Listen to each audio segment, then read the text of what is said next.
I wanted to do a little message or a little teaching on the sign of Jonah. The sign of Jonah.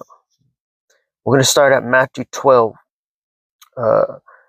starting at 38, verse 38. And then some of the scribes and Pharisees answered, saying, "Lord, teacher, we want to see a sign from you." But he answered and said to them, "An evil, adulterous generation seeks after a sign, and no sign will be given to it except the sign of the prophet Jonah. For as Jonah was 3 days and 3 nights in the belly of the great fish, so will the Son of Man be 3 days and 3 nights in the heart of the earth.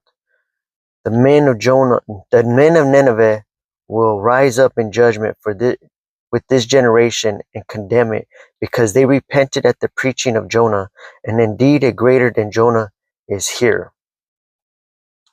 First, I want to say it wasn't a whale. It says a great fish.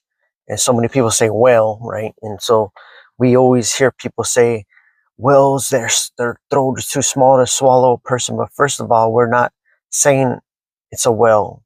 People say it's a whale, but it says a great fish, right? Two, we don't know what was in the water back then, or how the whales used to be back then. It could be a different type of whale or whatever fish that is extinct now. So we have to be careful when we try to bring animals from the biblical days into now and try to compare it. We don't know. We weren't there. So a great fish, right? A great fish. And the sign is the sign of Jonah. Right? So we're talking about the sign of Jonah. And I want to talk to you the sign of Jonah. What does he mean? What does Jesus mean about the sign of Jonah? Well, we got to read Jonah. So Jonah 1 says, "Now the word of the Lord came to Jonah, the son of Amittai."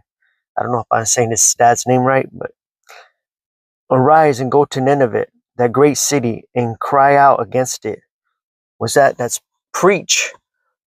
Herald, right? Herald, the preach, the proclaiming of a king, right? A herald. For their wickedness has come up before me. But Jonah arose to flee to Tarshish from the presence of the Lord, and went down to Joppa and found a ship going to Tarshish. And so he paid the fare and went down into it, and go with them to Tarshish from the presence of the Lord. Let me tell you, anytime that you want to flee from God, Satan will have something there.